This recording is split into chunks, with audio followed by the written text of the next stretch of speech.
Hello and welcome everyone. Sanjin here with Stuffy and we're back. It is PicoCTF 2022.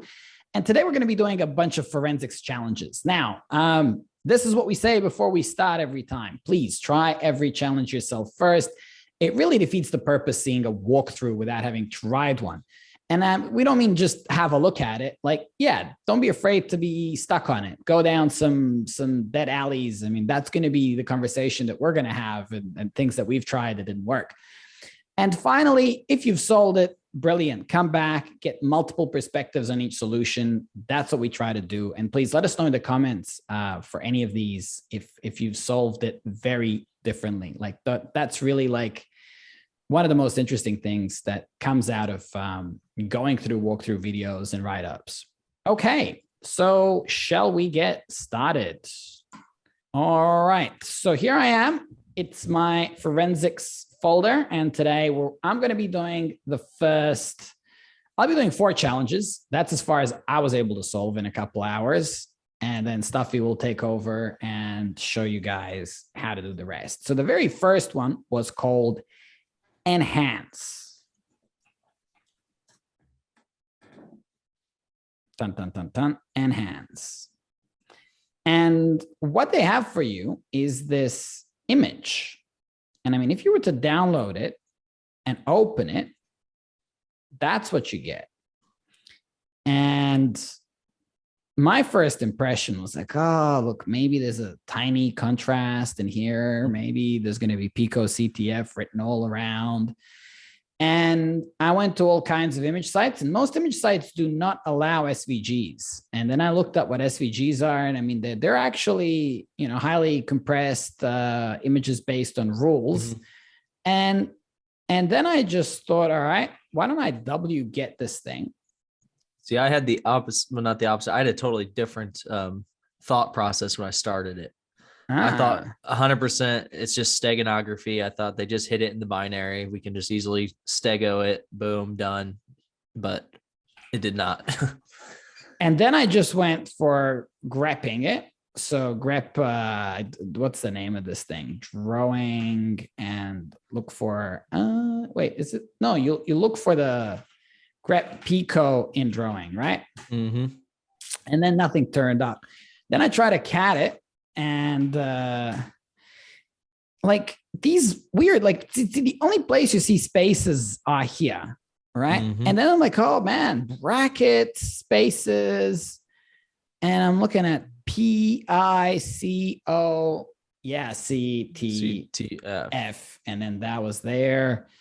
And so that was the flag. I mean, it kind of like, I almost feel we're going to waste some people's time. So we're going to like fast forward this process.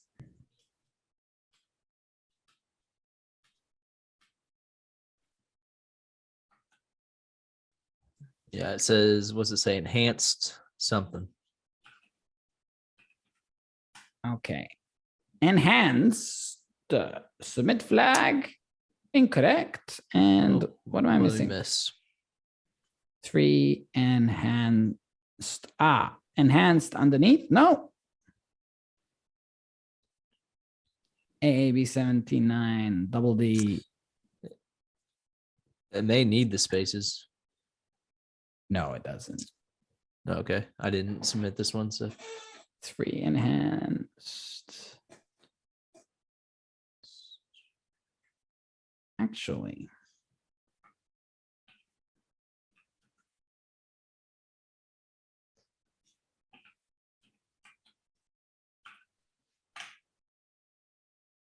There it is. Yep.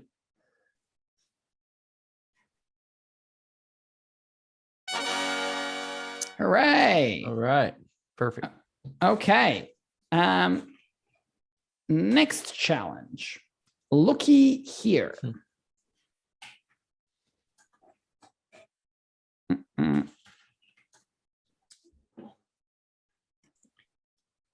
And then this is what we got. 99% solved. So yeah, this is about as easy as it gets. Copy link address. So what does it say? Attackers have hidden information in a very large mass of data in the past. maybe they're still doing it. Download the data here. So like this basically tells me just grep it, grep the flag and grep Pico from Anthem. And there you go.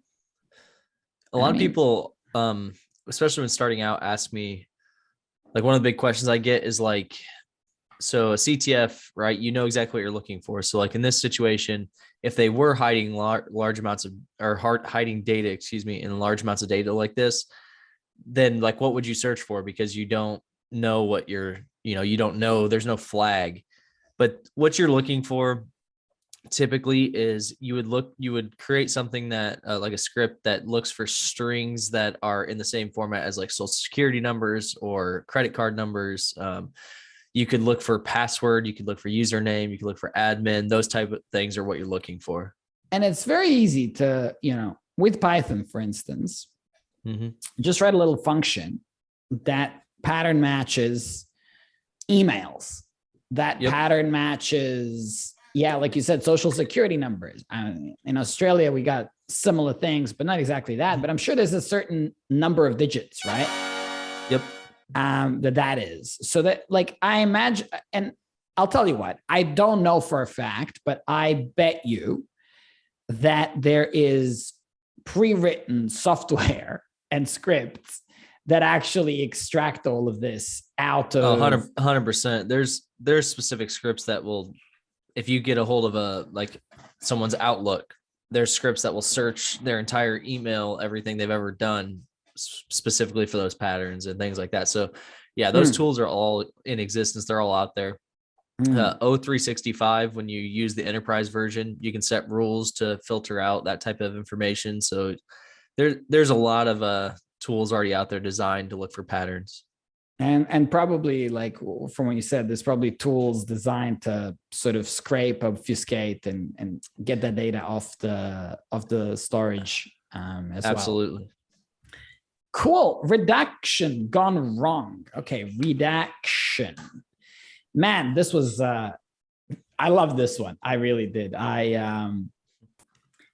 Okay, so now you don't see me. This report has some critical data in it, some of which has been redacted correctly, while some were not. Can you find an important key that was not redacted properly, right? Hints, how can you be sure of the redaction?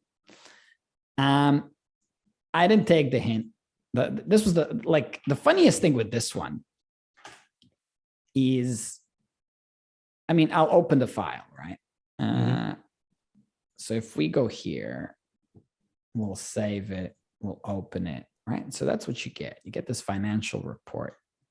I'm going like, oh, financial report of the year.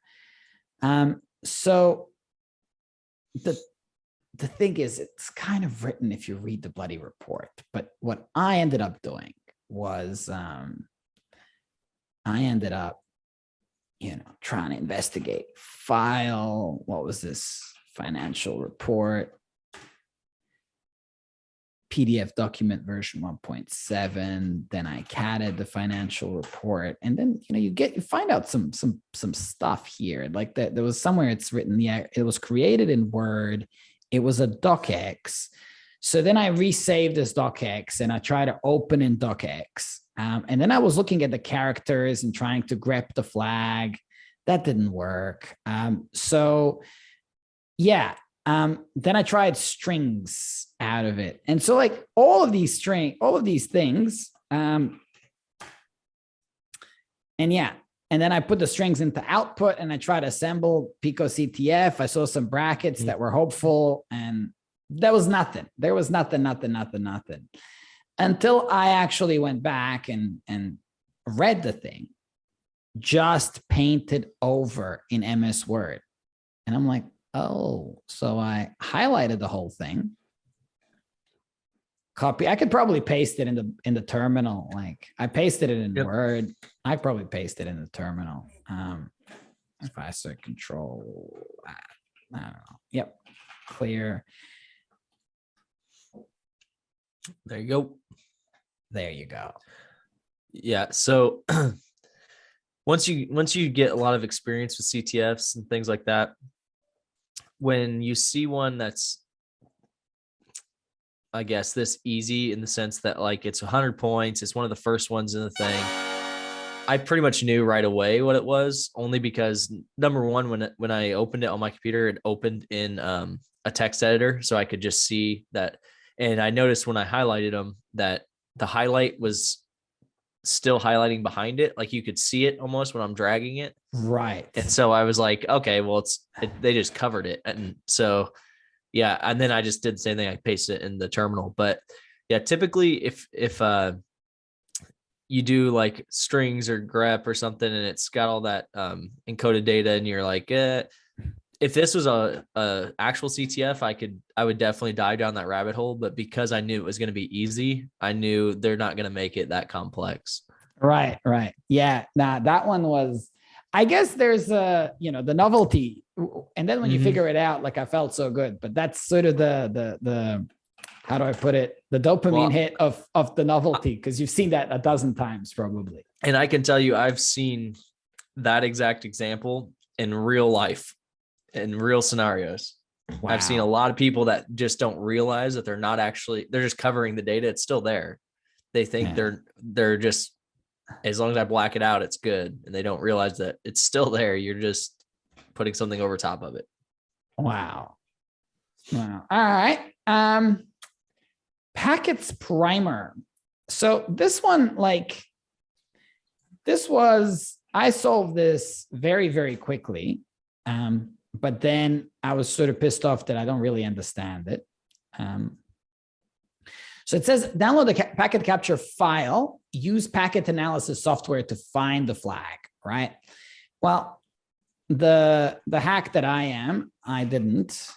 I just went there, and then I went strings, network, and it was right there. I don't even know if I did strings or grep first, but yeah, you can. And the funny thing is, if you cat that file, it shows up the exact same thing too. Because that's what I did first, was just catted it, and it was one of the first things you see. I thought cat was it had a bit more messy text, but let's find out. Network. Yeah, it does, but it's got the PicoCTF right there. Yeah.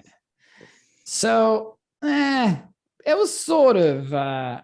Let's see, if I just type it in, because I have solved this PicoCTF, or have I? Did I fill it in?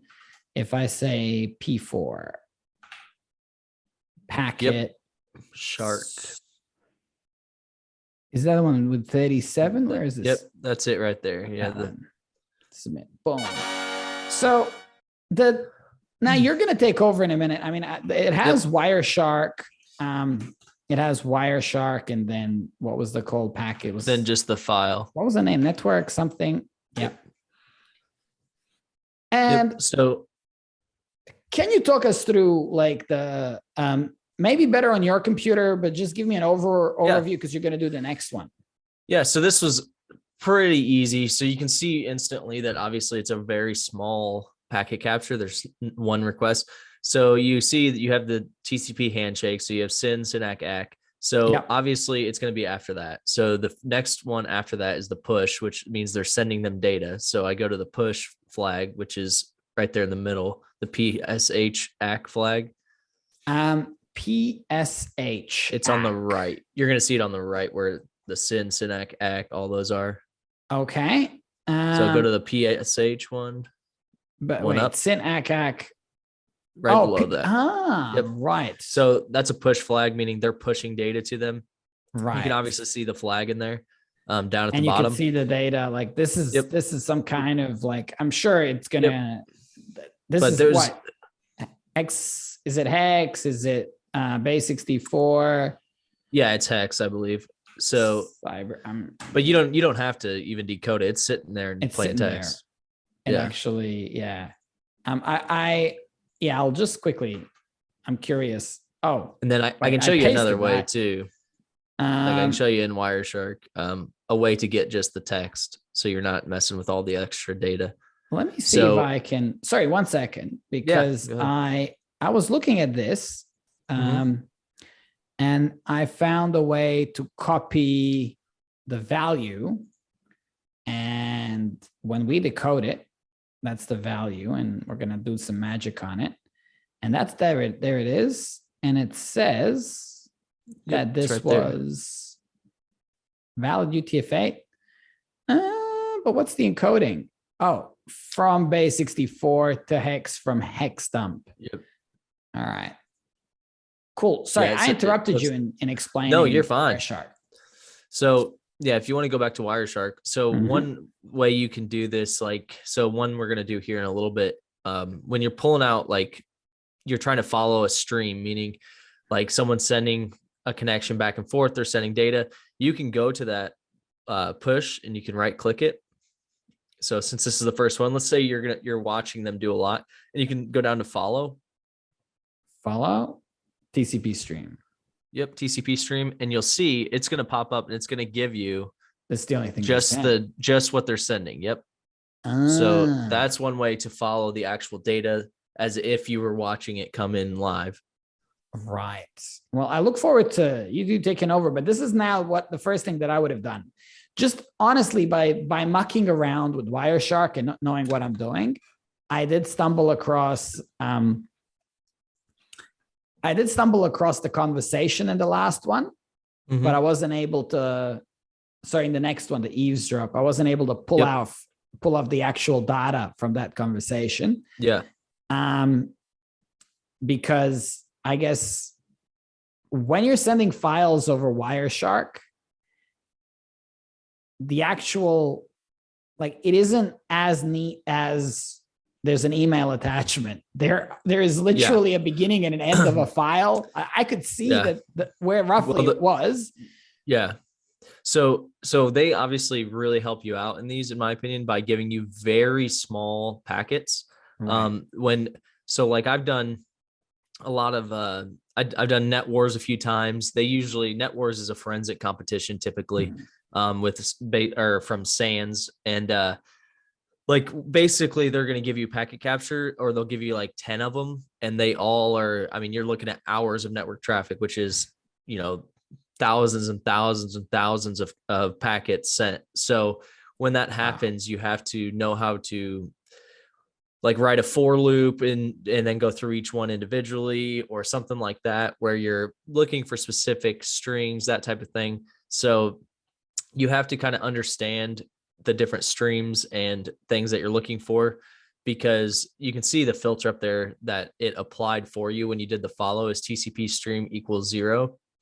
So like if you were to know that basically you can filter out like just the pushes, or filter out just the sends, or whatever. If you're looking for like an initial connection, you could filter just the sends, and then you wouldn't have to worry about anything else, stuff like that. So Wireshark can be very valuable when you start diving into it. Cool. I think, so the next one's called Eavesdrop. So I'm going to stop sharing and you're going to take over from here. Yep. All right. So we're going to go ahead and cover Eavesdrop. We just got done with the, which one did we just do? Was it Packets Primer that we just did? We just did Packets Primer. Yeah. So this kind of follows that pattern. So if we go to Eavesdrop, it says download this packet capture and find the flag. Okay, let's see what the hint says. All we know is that this packet capture includes a chat conversation and a file transfer. Okay, so that's a big hint, because we know we're looking for two things right off the bat. So let's go ahead. Let's go ahead and copy that. We'll go ahead and pull up the terminal.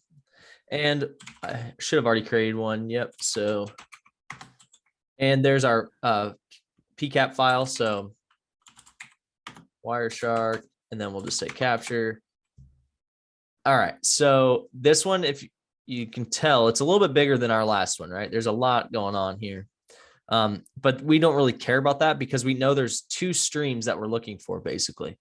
So, okay. So if you know how basic computing works, okay, the DHCP, and then there's an ARP request. Okay, so they figure out the target. Now they have SYN, SYNAC, ACK. There's our handshake. So right after our handshake should be the next packet. So let's go ahead and follow the TCP streams. And now you can see this is stream 1. So here's the actual conversation they had. So, hey, how do you decrypt this file again? Okay, so he gives you the command to decrypt the file with the password in it. So let's go ahead and copy that. We're going to need that. Now, if we go to stream 2, or 1 because it starts at 0 here. Okay, that's where the connection occurred. And then stream Can 2. you explain, sorry to interrupt, but yeah, the concept of stream, like what is a stream? Because I thought there's only one stream, you know, there's 2 people sending data between each other. I'm sure there is technically, right? But so you notice here, this is whatever they're using. I don't know, because they say something like, let's use Discord. It's more secure. We know no one knows we use this program. So I don't know what program they're using just off the bat, but like it's some sort of chat program, clearly, right? So it's using whatever port protocol it's using, right? And it looks like, yeah. So then if you go to the next stream, like this is a GET request on an HTTP server. So this is going to be on port 80. So it's a different stream of data completely. It's coming from the same sources. The IP is going to be the same, but it's a different stream of data. I see. Yep. They're and completely like, I mean, it wouldn't look any different if so what Wireshark does is capture all the data in and out of one computer. Is that correct? Wrong? It's not just out of a computer. Well, yes. So you can put this where you want, right? So if you have a computer that you have set up as a relay or something for your network where all data is going to come in, it's going to capture everything on an adapter. So the difference with that is, right, is if you have multiple adapters or you have a Raspberry Pi or something like that that's sitting in the right place in the network, you can capture all network traffic for the entire organization. You don't need just one computer. Right. So yeah, but that's essentially what it does. Is it takes an adapter and anything passing through it, it captures and saves so that you can access it later. Cool. All right. So, and if you notice, it starts the streams at 0 and then goes up. So if you're wondering why it's 2, even though it's a third one, that's why. All right. So you can see here, this is actually our file. I know that doesn't make sense, but this is our file. Show me how you know that this is our file. Yep. Well, for one, you can see here that they send a GET request, and then this is the response. This is the data that's sent. So this is something. So we don't know what, I guess we wouldn't know it's a file, right? But we know it's something, whether it's an encoded message, it's something.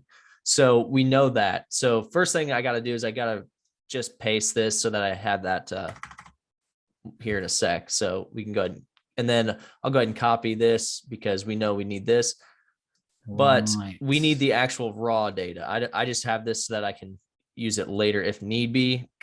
So basically it's just kind of a good habit to get into is to just, if any information you're getting, start putting it into a record of some sort so that you can actually use it.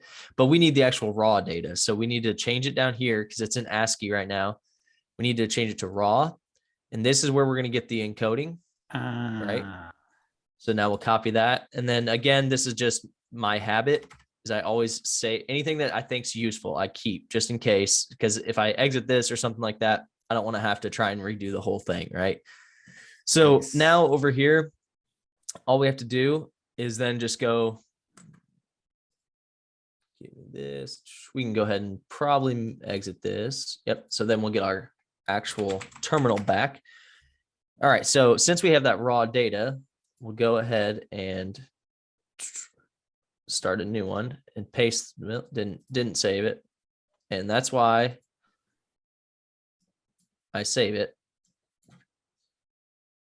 So we'll go ahead and Control C. So we want just the raw data here.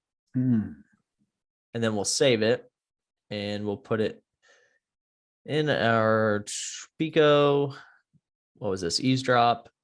And we'll save it as flag. We'll just say, whoops. All right. So we'll save that. All right. And then cat our flag. All right, make sure it's in there. So we're good on that. So we actually have it. And that's actually really good. So now we have the file saved. Now we have to run that command they gave us. If you remember, they gave us this command and that should take it. And because they have it with this password, we have the password. So we should be able to take this and say. And you just replace the file. Yep. And you don't have to worry with the one that. Because it's bloody Linux. See, like I wasn't that far off. I got to the data. I didn't write the hex version of it, but I did get to the data. And then I'm like, I don't even know the file type.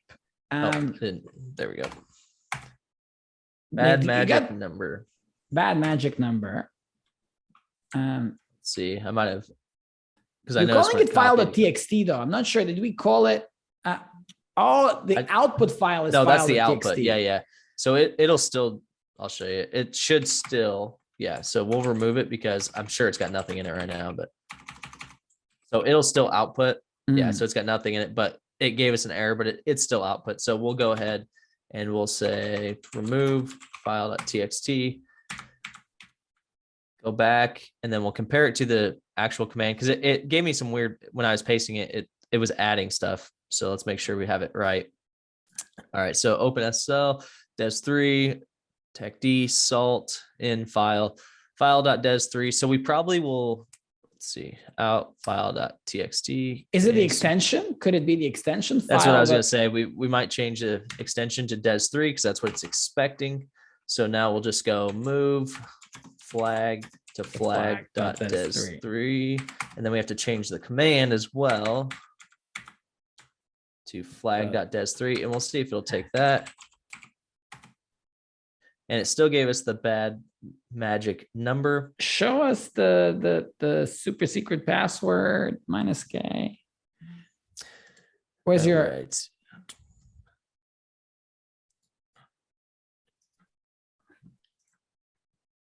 All right, let's do it. And the only thing I can think of is if when I saved it. There's a space or something. Yeah, if I mispaste it. So we'll just redo that part of it. So we'll go back, we'll remove the file and the flag. And then we have it saved here. I could have missed a number or something. Or added a space. No, it seems legit. So now we'll you can actually there is like a data option on the push or whatever. If I don't want to misname. Yeah, you can save it if this doesn't work. So we can go directly to Wireshark. Yep. So we'll just do that just to show that also. So we'll just go Wireshark capture. And then we can just follow streams again. Okay. And then this is the one we want. We need it raw, save as, and this will probably work. It's probably something with the copy paste.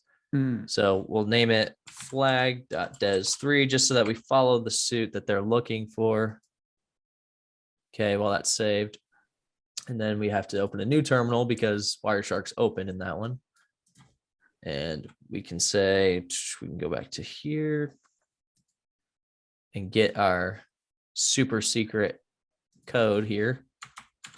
And did we call it file or flag? I named it flag. So we'll name it flag.des3. Rock and roll. All right. Warning deprecated, which is fine. So now we should have file.text. We cat it. And there's your flag. This was very insightful. Like I got some ideas about how like with the separate streams, because I was looking at individual sort of, I don't know how you call the units, the send, the act, the push, I was going through it line by line and copying the data and pasting into CyberChef, and then I never really got to an idea that one of those things, I thought, it's probably multiple of them that would make up a file. I never thought that a file could be, because if you put that in UTF-8 or whatever format, I'm like, that's not a file. That's like 50 characters. Yeah. But now I've got that idea in my head that, 50 characters, and that can be a file.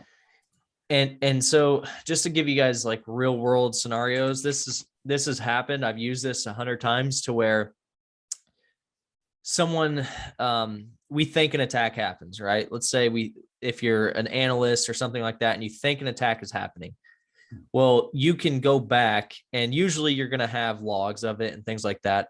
But if you use Wireshark, or if you're trying to repeat something, right? So especially if you're getting an error or something, you're trying to repeat it, you can go back, capture it, and then you're going to get, like I said, thousands of requests, thousands of packets, because you're watching the whole network.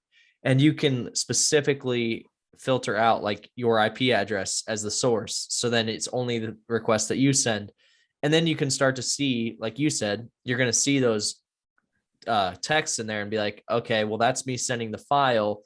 And it doesn't look like a file. You kind of have to know what you're looking for. But if you know it's coming, or if you know what you're looking for, you can find exactly what you're looking for. But that's why Wireshark has that feature to follow the streams, so you don't get having to look line by line, because you could go line by line in there and actually do the exact same thing I just did, just have to do it line by line.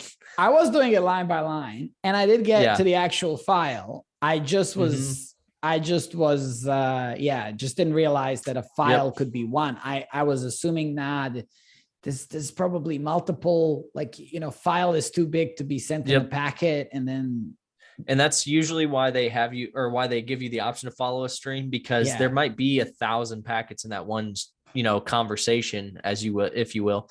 And so it gives you a way to put it all together for you, so you don't have to, because that's how a computer is going to read it. It's going to come in, and packets are sequentially delivered, and especially with TCP, they're sequentially delivered, excuse me.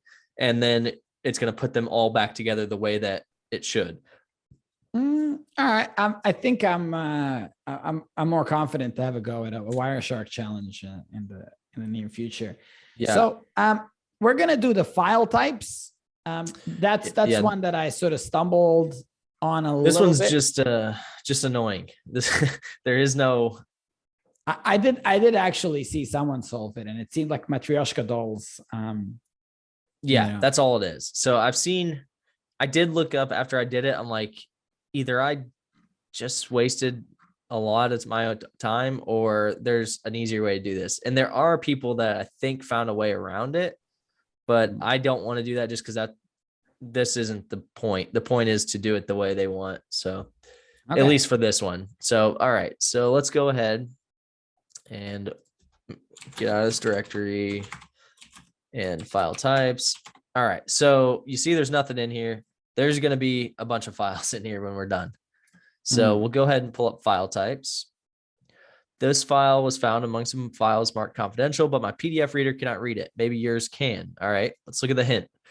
Remember that some file types can contain and nest other files. Okay, so that's the big hint there, because that's going to be huge. They do give it away a little bit. It's just. So we'll go ahead and get it.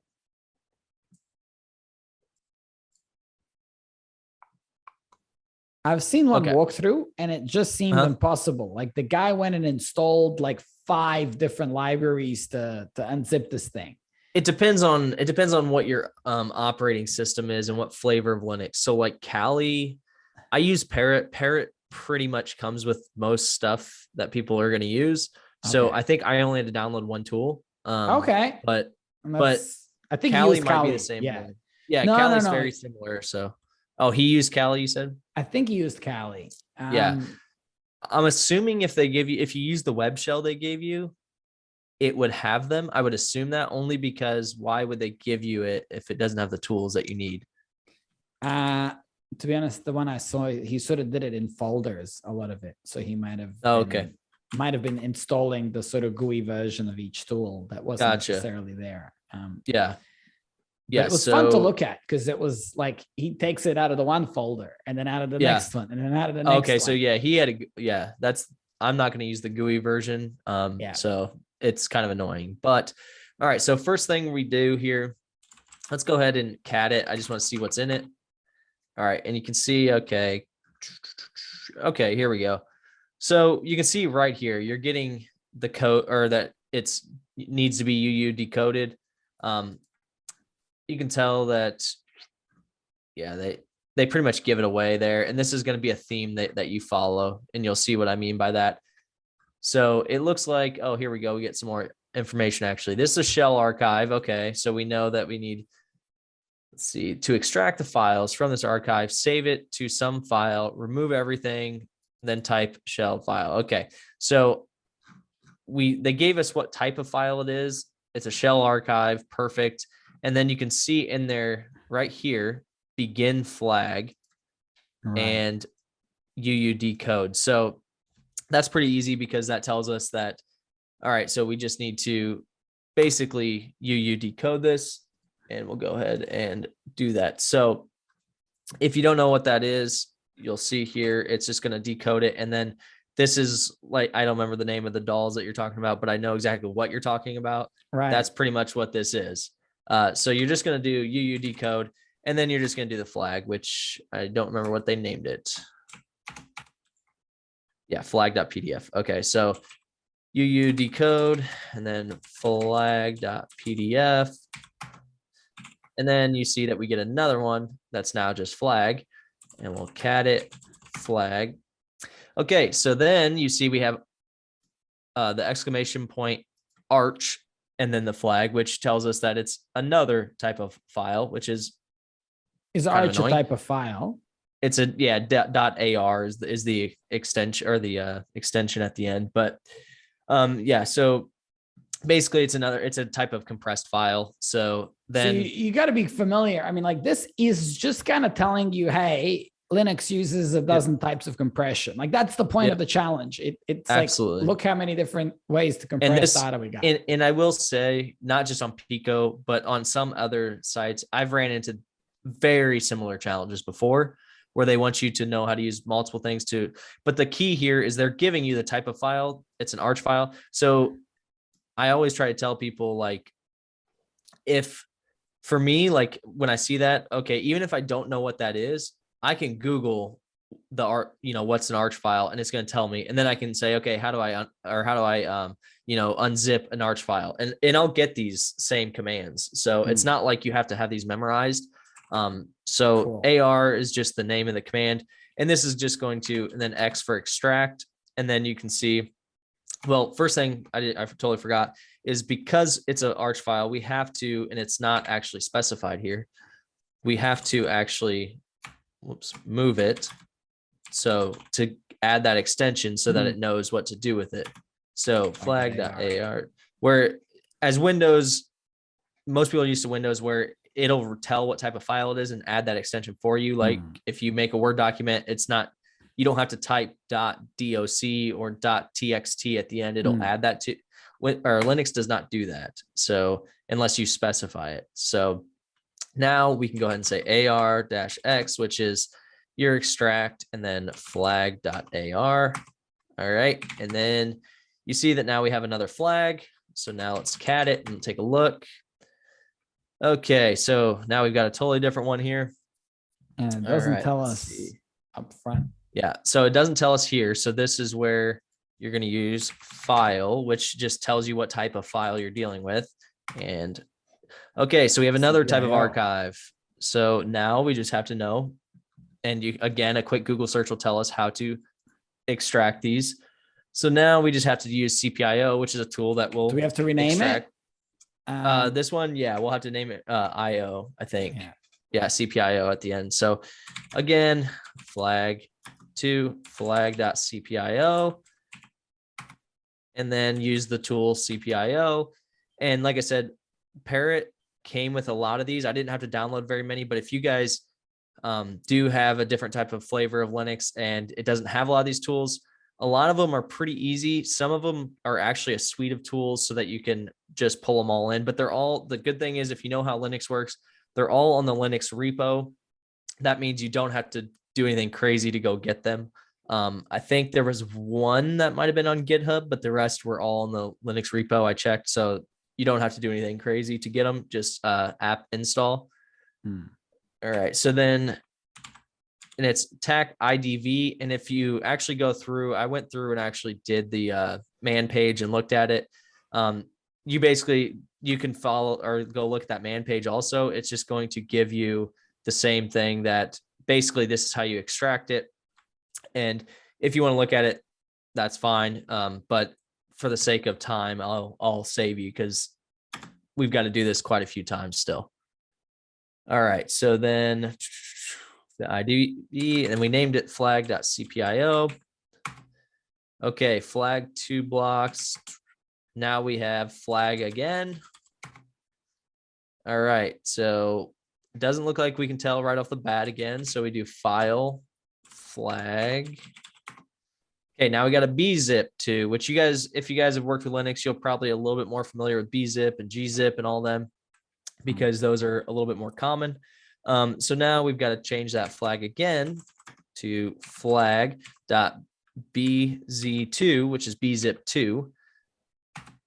And then now we just do the bzip2 command, and then and then the flag.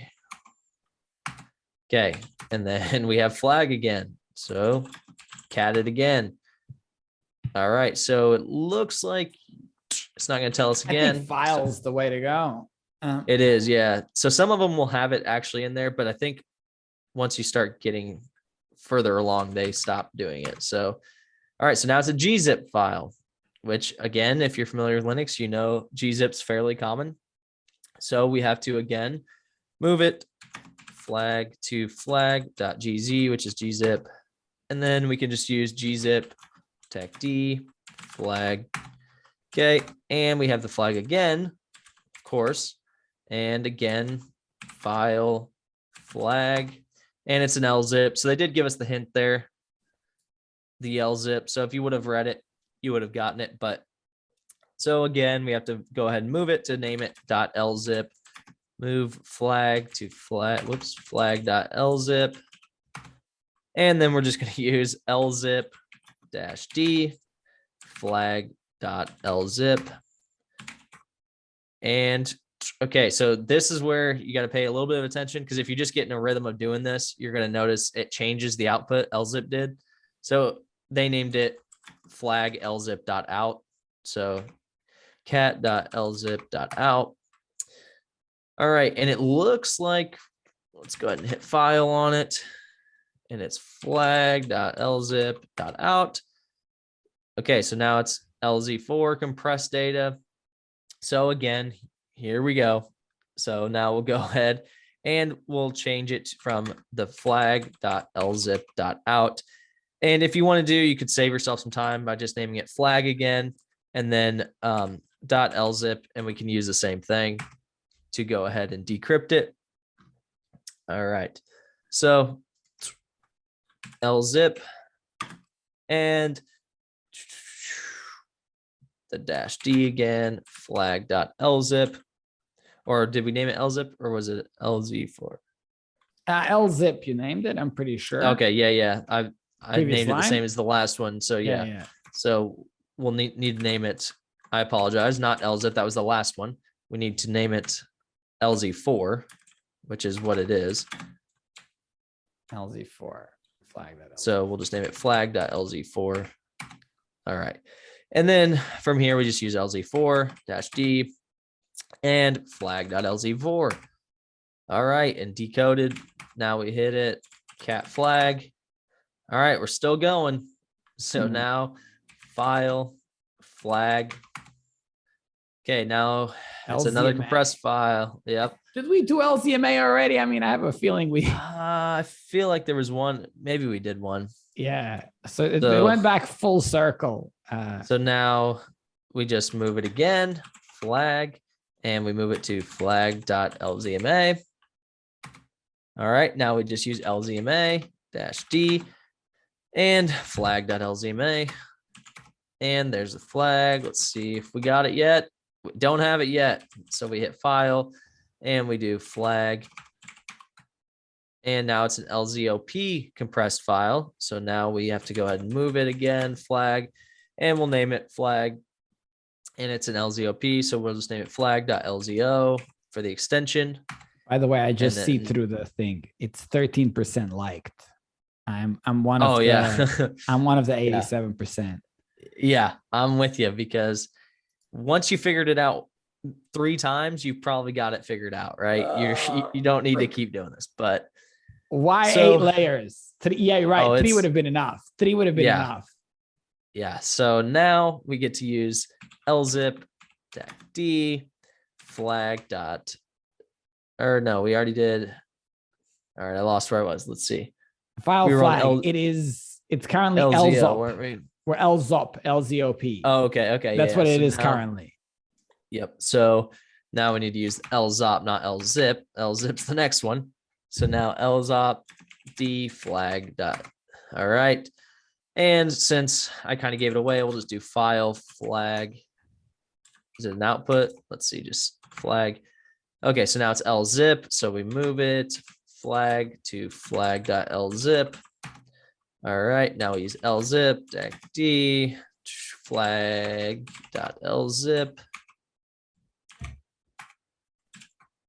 All right, so now we've got a different output, flag.lzip.out. Okay, we're getting closer. Now file flag.lzip.out. All right, so now it's an XZ compressed. Okay, so I think we're almost on our last one. So now we'll just say move flag.lzip.out. And we're going to go ahead and change it to flag.xz. Perfect. And then we're going to use unxz, which is a command that will allow you to decrypt it. And then cat flag. There we have an encoded flag. Thank goodness. Yeah. So now we actually have the encoded flag. I'm sure it's just. So then we got to take it to Cyber Chef, which, let's see. I know it's on here. Oh, well. Just type it in. Cyber, yeah. Cyber Chef. And it's literally by GCHQ, which is the British NSA. Yeah. And I get it. I mean, but like I said, I think 3 times would have been more than enough. I don't think you need to continue. But do you have some proxy on? No. Googled it. All right. Yeah, no, I think I don't know what's going on. Maybe CyberChef is down. Let me try. There, it's loading now. Finally. Okay. Started loading. I don't know why that took so long. So then there's this, and you can just do magic, but let's see. Let's see if we can get it to do it. I don't know if magic will find it, but my dogs just hit the door. But it's just in hexadecimal. So if you just do from hex, whoops, that was hex dump. Excuse me. From hex. There you go. Ding, ding, ding, ding. And yeah, you can see why that one's not well liked. And I understand why. Do the dislike button. Yeah. Oh, I didn't even see it. You got to dislike. I've never disliked the challenge, actually. There you go. Yeah. Take that. It's just too much. It's just too much. It was a torture for me. Yeah. It was like the Russian dolls down to like atomic sizes. And yeah, that's exactly what I thought. Okay. Sleuthkit Intro. All right. So let's go ahead and hop into Sleuthkit Intro. So if I remember correctly, I don't think I used Sleuthkit for this one, but I did use Sleuthkit for the next one. All right. So this is a hint. Sleuthkit is a hint because it's a tool set, right? So there is no hints, probably because that is the hint. So it says download the disk image and use MMLS on it to find the size of the Linux partition. Connect to the remote checker service to check your answer and get the flag. Okay, I think the reason I didn't use Sleuthkit is because Sleuthkit is a suite of tools, and I think MMLS is a tool in that suite. So, all right, so we'll go ahead and close this from earlier. Close that saving. I guess just translate this into English for the lay people, right? So it's got 99% solves, and when I looked at it, I'm like, download the disk image. So like I know when I install some software, when I install, you get disk images and you whatever, make them into bootable drives and whatnot, or like back in the days of cracking games and whatnot. But okay, so we're supposed to do something with a disk image and then connect to the remote checker service. But like, where is this remote checker service? We don't have an address or anything. They give you right here. Whoops. They give you netcat. And there's the address. Yep. So there's the address. So One thing I will note here, if you're using the web shell, they tell you here, if you're using the web shell, download and extract the image into temp, not your home directory. I very, very strongly recommend doing this because what they're trying to do is save their own resources here. And if everybody does this and doesn't do it in the temp directory, they will have serious resource issues because disk images are larger.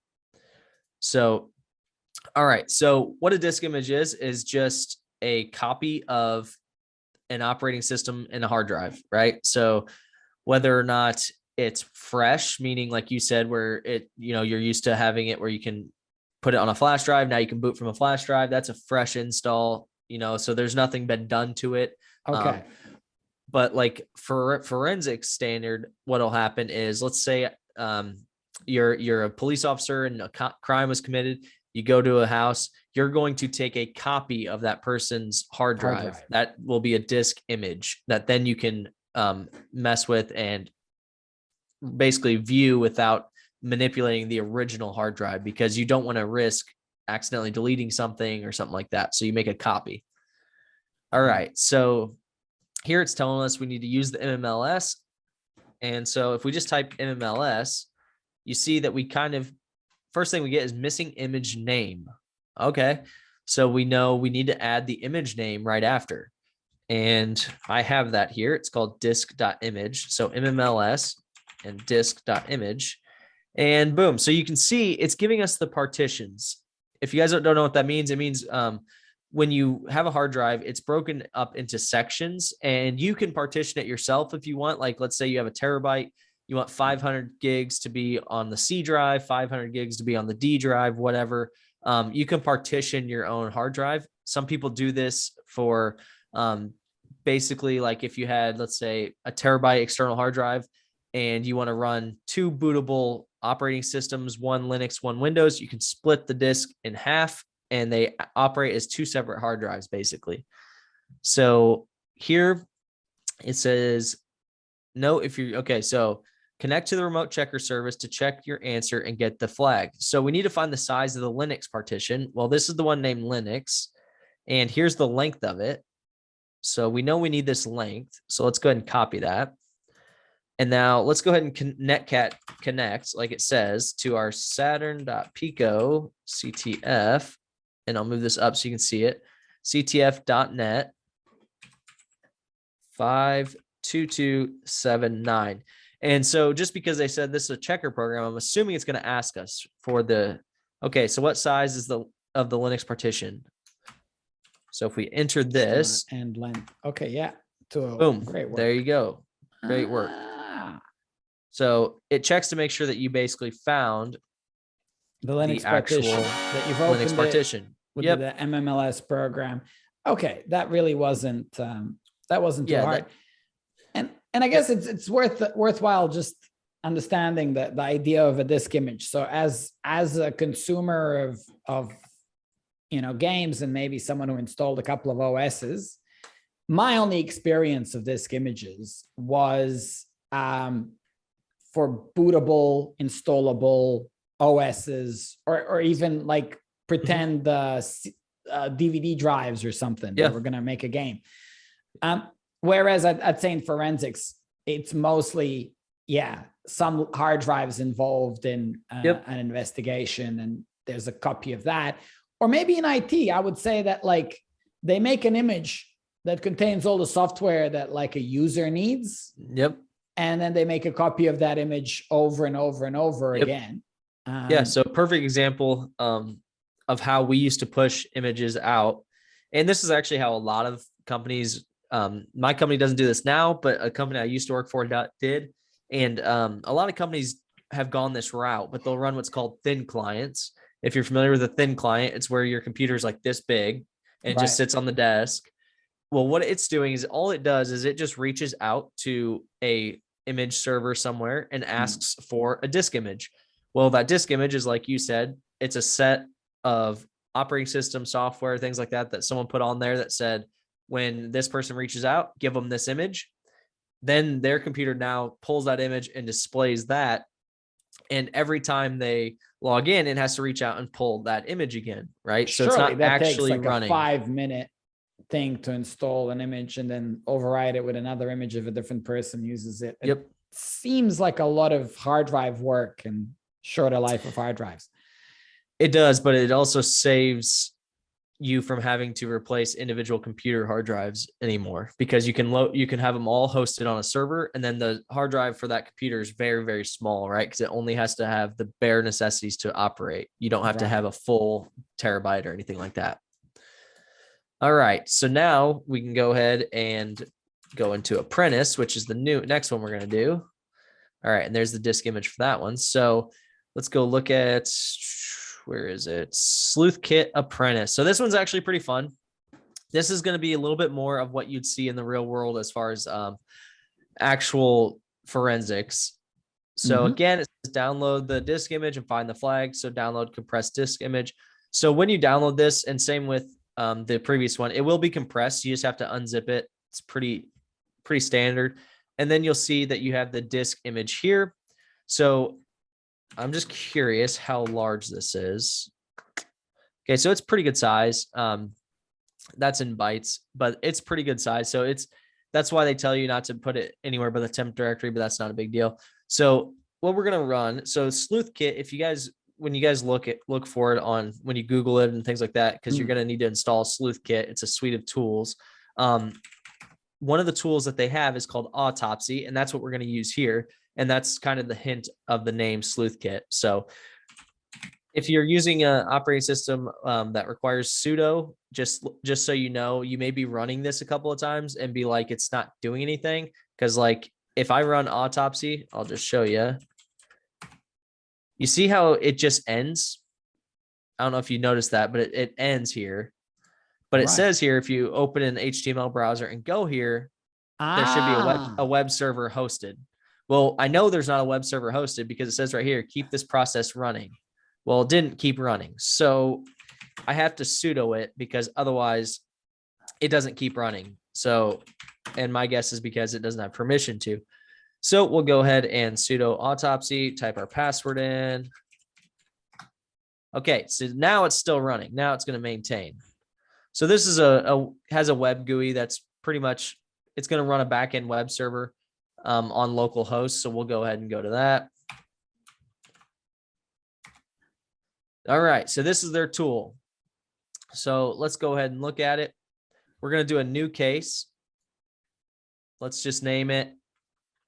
What was the name of this box? Apprentice. So we'll name it Apprentice. Description doesn't matter. Investigator name, Stuffy, and we'll hit new case. Okay, so we already have one named Apprentice, so we'll have to change that. That's fine, because I did this previously. So we'll just name it Apprentice 2 and Stuffy. So it doesn't really matter what you name it. This is just for your information if you were to edit this later. New case.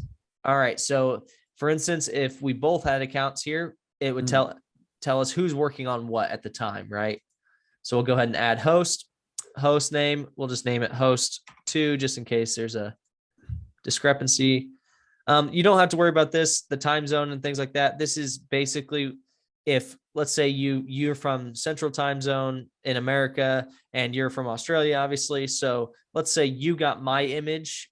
This would allow you to make sure that the time zones sync up, so that when you're looking at logs, you're not looking at the complete wrong time, right? Because 5 p.m. there is going to be a totally different time here. So we'll go ahead and add that. We'll add the image, and the image we'll add the image file. All right, so it's asking for the path. So what we can do, maybe, there we go, is we can say pwd present working directory, copy it, and then we know it's disk.image or we'll see here. So there's that, and then it's disk.flag.image. So disk.flag.image. And that's the one we want. Now, the partitions we spoke about in the last one, we don't want to just take a specific partition. We want the entire disk on this. So let's go ahead and leave that, hit next.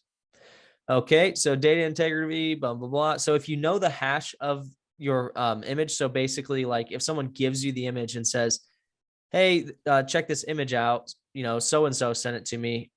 If they give you the hash, you can prove that that's the same image. Nobody messed with it. So here, we're not worried about that. We'll go ahead and add it. So you can see it's partitioned 3 times and they give you all 3 partitions. So, okay, so 3 times plus the main one. So here you can see we've got 4 partitions, right? So we want to look at them and we're going to try to figure out where the flag is. And let's go back and look at the challenge and see if they give us any hints. Nope, just find the flag. Okay. So usually the flag's name is like flag.txt or something like that. So what we can do is we can go through and analyze them. So to start analyzing this volume, choose an analysis keyword mode. Search. Yep. So we can do keyword search. So there's the key here for me. The reason I wouldn't search this one, which we're still going to do it, is there's no file analysis, which tells me there's probably no files on this disk. Right. But we still want to look for flag. Search. What about Pico? I mean, does it search the actual? It will not actually look in the files. So you can see there's 3,000 hits linked to results. You can see there are more than 1,000 hits. But part of the problem is every one of them is going to be named flag.image. So flag.txt maybe. Yep. So let's we can do flag.txt. I already did the Pico one, and I know that's not the name of it, but that is what I searched for. Was and one thing you can do if you saw there, and I'll show you. So 7 hits. That's so let's look now. Better. Okay, so now we have here. That's in unit 1. Okay, here's unit. Okay, so we need to find that file, right? So we know it's there, but we can't actually view the file, right? Because there is no file analysis on this. Oh, so let's go back. And this is the whole disk. So these are the partitions. So we know it's on the partitions. So if we go back and look at it, close that. We'll go back and analyze it again and do the keyword search again and flag.txt and search. And you can if you notice, you can make it exact string. So it's not looking for just what's included. It's looking for exactly what we want.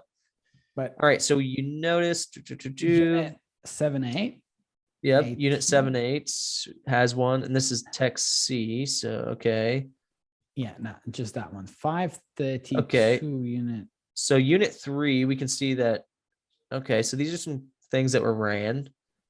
Okay, interesting. So let's go back and start looking at the partitions themselves and see if we can start seeing the files. So if we go here, we analyze it.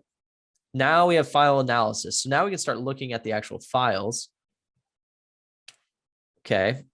So we actually have files here. So, and then here, file name search. So flag.txt, search it. Okay. We don't have any there. All files with flag.txt in it. There's none. So let's go to the next one and just do basic search and see if no file analysis there, which is fine. It's got to be the last one then. Yep. So now let's analysis, file analysis. Okay. And okay. So just to give you guys, if you guys know how Linux works a little bit, the last one, this one has basically the hard drive in it in a sense. Like, so this will have user.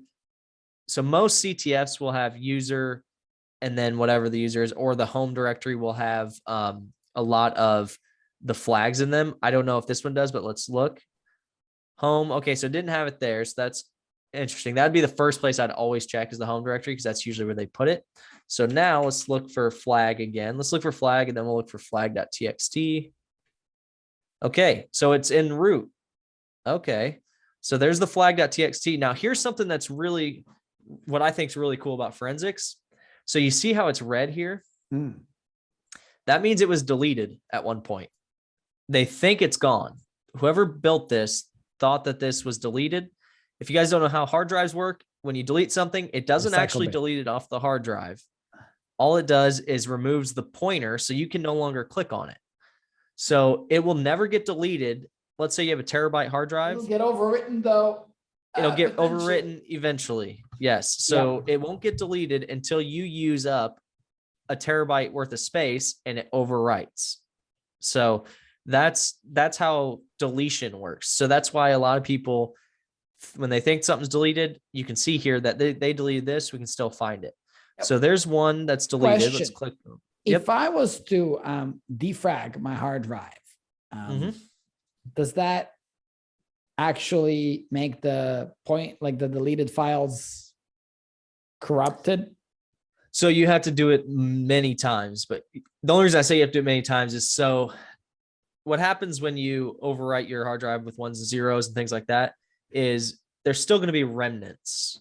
So when so yes, it will corrupt the data, but people will probably be able to still pull little bits of information and maybe piece it together. So usually like, if you're going to do it, degauss it is what it's called, where you can take magnets and stuff like that, or you can override it with ones and zeros, but do it hundreds of times, usually 100 times and you're fine is kind of what I would say. But yeah. So even if you override it without the data, the actual forensics, not the people looking at the image, they can't see jack shit. But the people who have the physical hard drive can sort of look at the history for every little spot of the disk that encodes a 1 or a 0 and say, well, it was prior to this, it was that or something like that.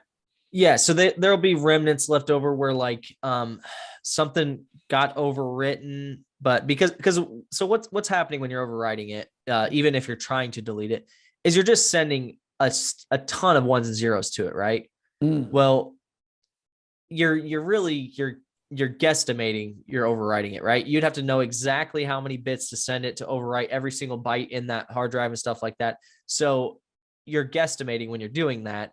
And so there's going to be remnants. There's going to be binary that's left over that didn't get deleted, that didn't get properly sanitized, as they call it. And so for most people, you're not going to be able to retrieve that data. But if you're a forensics, like a criminal forensics investigator, they might be able to get, a phone number, a name or something from that hard drive, or a picture or part of a picture, right? Because you're overwriting it. So some of that picture might still be there and they can kind of piece it together. So there's a lot that I've been able to recover. I've been able to recover deleted files before. Not always, but I've had some luck with just sort of user software. So do we have it? Well, so the deleted one doesn't have anything in it, but this one does. So this one has our flag. It's there. It's like PicoCTF with this is the whole flag in between. So again, same thing that you were talking about earlier in one of them is if this was a big character, we would write something, but because it's not, because it's pretty easy, I can just go. Man, you've done this before. Like that's about the fastest I've ever seen anyone delete every other character. If that works. And then I think I copied the $sign, but that's all right. If that works, you're going to be the, and there you go. Well done. Okay. So that's an intro to the sleuth kit that they want you to look at. And keep in mind when you're doing this, if you're doing this on a VM or something like that, it is running a web server on your local machine. So number one, when you close this, it's not gone. That web server is still running until you actually Control-C.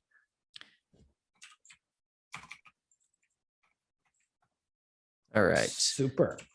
So now, which one do we have left? We had Operation Oni. Is that the last one? Operation Oni will make it 9. Yes. Perfect. All right. All right. Let me click on it here. So this one was liked by quite a few people. 86. Okay, so let's go ahead and hop in Operation Oni. We got to start it up. Download this disk image. Find the key. Whoops. Okay, there we go. Okay, yeah. So this one's pretty cool because this is going to be more of what you're looking for in real situations. this is actually I wouldn't say a serious vulnerability, but this is where a lot of admins make mistakes and you find SSH keys. Okay, so find the key, log into the. What's that? Well, let's just read the whole thing. Download the disk image, find the key, and log into the remote machine. Yep. Note, if you're using the web shell, download and extract the image into temp, not your home directory. Same instructions before. That's the disk image. Yep. The remote machine is something we SSH into. Yep. So let's go ahead, and this is Operation Oni. So I named it Operation. All right, and there's our disk image. Okay. So first things, make sure this instance is running because that's where you're going to have to SSH into. But the key here, or the hint I would say, is look at the command they're giving you guys. If you guys know how SSH works or are familiar with SSHing into something, right here's the key. They're saying key file. So that tells me right there that what we're looking for on this hard drive is an SSH key or an SSH certificate, because that's what they're trying to have you insert where it says key files. So that's kind of the obvious giveaway, I guess. All right. So now we're just going to, first things first, if you guys, let's go ahead and make sure I have that disk image. Yeah, disk.image. So what we're going to do is we're just going to do fdisk tech L and then disk.image. And what this is going to do is tell us the partitions on it. Okay. So we have 2 partitions. Okay. And it looks like the majority of the data, or the bigger one, is right here on image 2, the second partition. And so that's usually the one I'm going to check first because I'm going to get the most information out of it. So I'm not going to, this is the boot one. So what that tells me again is a lot of the boot files are going to be on this partition. And then a lot of the rest of the files are going to be on this partition, meaning like what people are saving it as and things like that. So this is where it gets a little interesting. If you guys haven't done forensics, SANS has a really good article on this that will kind of explain offsets and things to you guys. That's kind of a big situational awareness thing for this. But so there's 2 things you need to know when you're trying to calculate an offset, and I'll explain what that is here in a sec. So you need to know your starting point. So what this is this is where this partition starts, how many bytes until you get to the start point for this partition on this hard drive or on this image. There is like obviously there's a starting point on any hard drive, like a 0 memory location. I know this is silly, but I guess it would depend on the formatting, but like, is it when you say you've got a 64-bit operating system, right?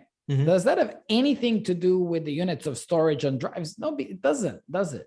No. You can have FAT32 or NTFS and a mixture of both.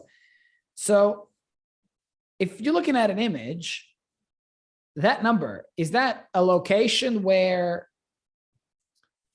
a certain number of bits is stored and it's always the same number of bits? Like, how does the system work? Yeah. So it's that many bits until you get to the starting point basically of this.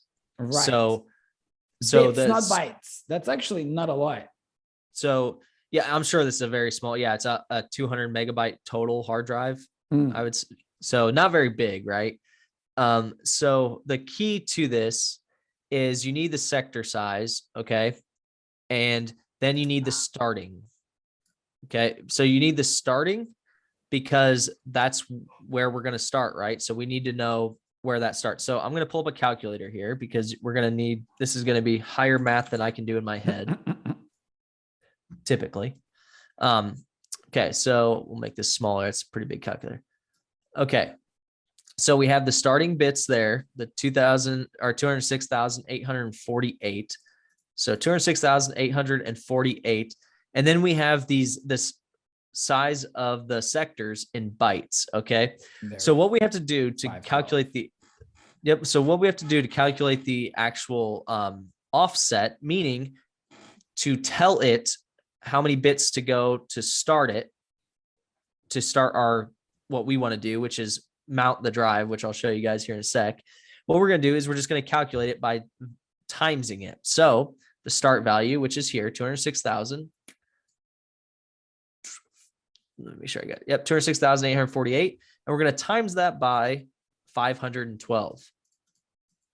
So this is the number of bits that we need to know, because what we're going to do is we're going to mount this drive to our system. If you guys aren't familiar with what that is, it's just taking this and mounting it just as if it was a regular file on our machine. So you can do this like on Windows, you guys see this all the time with network shares. So like if you work for a company and they have a resource with where you can share files with everybody else in the company, that is a network share. This is the same thing. You're mounting that drive as if it's a network share on your machine, but it's obviously from this image. So and the reason we need to calculate that offset is because we don't want this part. We don't want the beginning.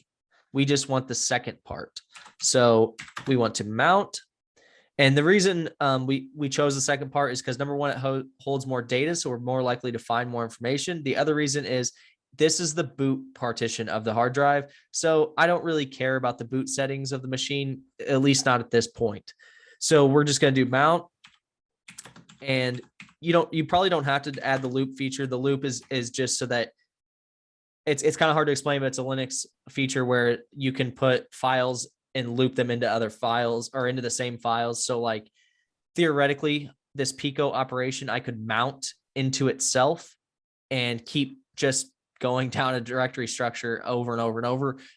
So it just kind of prevents any issues. It doesn't cause any issues to have it. So I guess is the best way to explain it. There's no security risk, no nothing. So then we just tell it which offset we have. And that was what we copied from the calculator.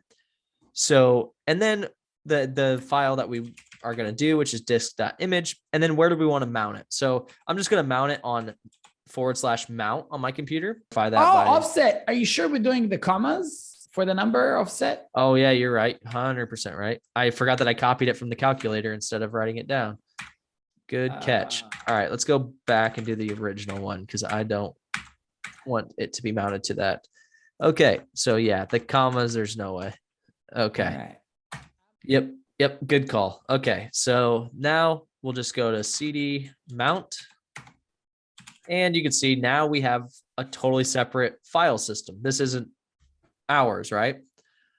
Well, if you know how SSH works, you know that typically the SSH key is in the user's home directory. Well, since we want to log in as root, we will go ahead and go into root directory. Now, here's one thing that will probably happen. Watch, I'll probably get permission denied. Okay, so even if I sudo this, I will still get permission denied. The reason being, this is the root home directory for this, so I need to be root, okay?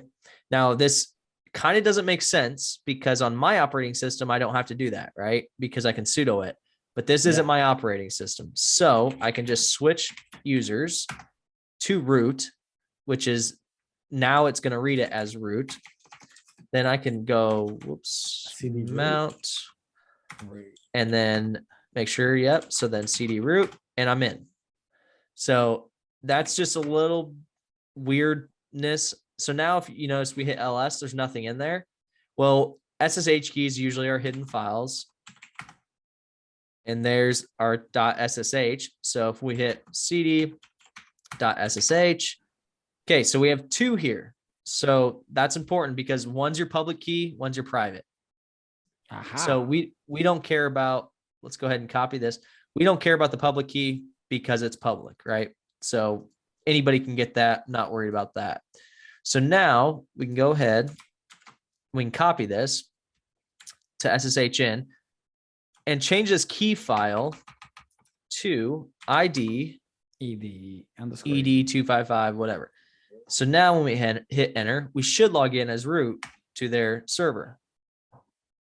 How often do these SSH keys just are there in plain sight in hidden folders? Is that like... They're pretty common. Now, the reason they're common is because someone would have to already be logged into your account to see them. Right. And the reason is, so the reason people keep them like that is because now that it's stored there, when I go to SSH into a server, it's just going to read it. I don't have to specify it. So now we're in. Now, typically you're not going to get now like this is a forensics image, right? So we took an image of an old computer and we used it to extract the key and then use the key to log into a remote server. Now, typically, if you didn't have an old image, you would have to log into that person's account to see the SSH key, right? Yeah. It's the same as public key infrastructure at, like, if you have the certificate on your computer right now, I would have to get access to your computer to get your private key. So it's not really insecure. It's just in forensics, it's obviously insecure. If somebody grabs your hard drive, then yep. So there we can cat flag, and there you go. There's our flag. Wow, this was enlightening. I mean, there's obviously forensics is an area where I have zero knowledge. But yeah, binary exploitation, that should be, that to me sounds like what? C machine language, like integer overflow, that type of stuff. Yeah. Of course. For which one? For the binary exploitation. Oh yeah. Yeah, it should be. I haven't dove into them yet, so I haven't looked at, but yeah, either that or, so I don't know how they're expressing binaries, but a binary in a hacker term, yes, it means binary code, but it means an executable file typically. Right. So it just depends on what they're talking about, but it looks like buffer overflows and things like that. Yeah, you're looking at doing some little basic file exploit. That's probably pretty easy. CVE. Hopefully they don't give you this. So that might be doing some research where you're looking up the CVE number and then exploiting it. Right. Stuff like that. Well, I'm not going to keep the audience in suspense for too much longer. So we're going to wrap up this one right now. And in the next video, we'll be doing the binary exploitation. And if you're watching this like live or on a premiere, the next video is 1 or 2 days away. So we are really on a fast publishing schedule for PicoCTF 2022. Thank you so much for watching. Bye, and see you in the next one. Thanks, guys.